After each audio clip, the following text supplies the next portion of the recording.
Hello, my loves.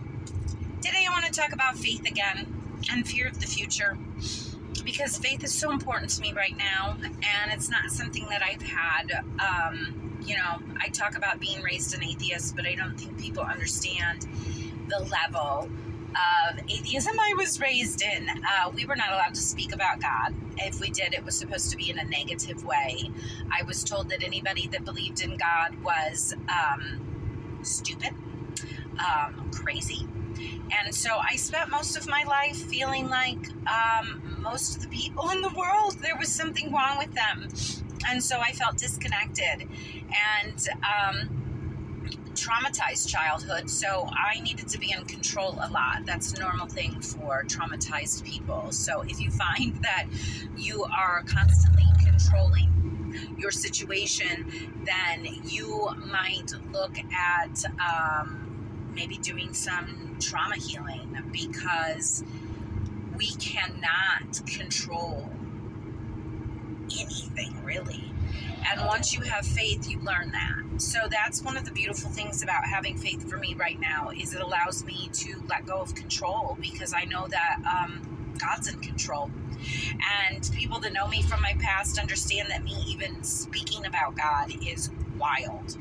And so for those of you that are thinking this is wild, like, I'm here, I finally got here, and I'm sorry if I ever offended anybody with my blasphemy. I didn't know any better. That's how I was raised. And so now I have this pure relationship with God outside of religion, outside of the Bible. My God is loving and kind and forgiving, and He wants me to make mistakes, because that's how I learn. And also, He knows what's best for me. He knows what I want, because throughout our days, we ask for what we want. We know what we want. Like, every time we eat something that we don't like, it's a reminder of what we do like, or situations that we're in. So we have to take the bad with the good.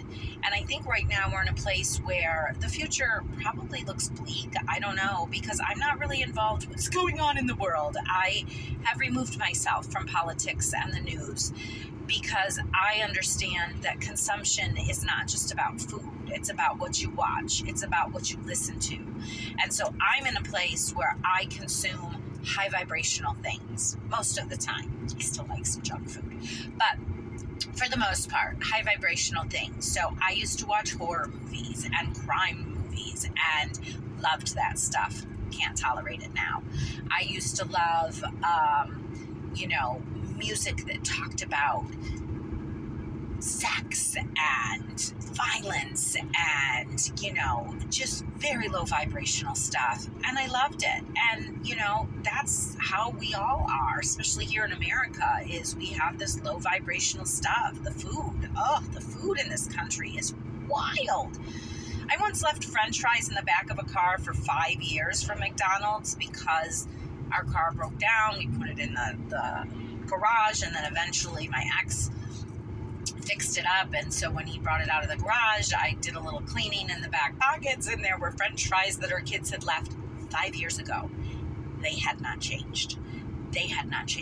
There was also a ho-ho in there that also had not changed. When I say it looked exactly the way that it looked, not a critter touched it. So if you have food in the back of your car and something doesn't touch it for 5 years, we probably shouldn't be eating it either. So just food for thought. So as you go throughout your day and you tap into all the things that are going on in the world, ask yourself, like, is this really aligning with me? Is this bringing me joy or comfort? Or is this some kind of chaos that is being used to keep us separated? Because we are much easier to control when we're separate. So my suggestion is to think about your consumption, really look at the future and understand that there are some wonderful things happening out here too. Like, I just spent a full weekend with people who are out here making changes, healing other people, doing high vibrational things, singing and dancing in the woods. Like, these things are happening. So I would suggest, if you're not finding joy, if you're feeling fear, to figure out a way to flow. No fear, just flow. Flow in your faith, knowing that God has your back, knowing that everything is truly going to be all right. So if you like what I'm saying, if you could like me and subscribe, that would be great. That's part of how we grow our channels. I really just want to be here to help people find comfort in their day-to-day life the way that I have. It's not that complicated once you really get to a place of feeling God's presence in your heart and in your mind and in your body. So go out there and have a wonderful day. No fear, just flow. Everything's going to be all right. Love and light.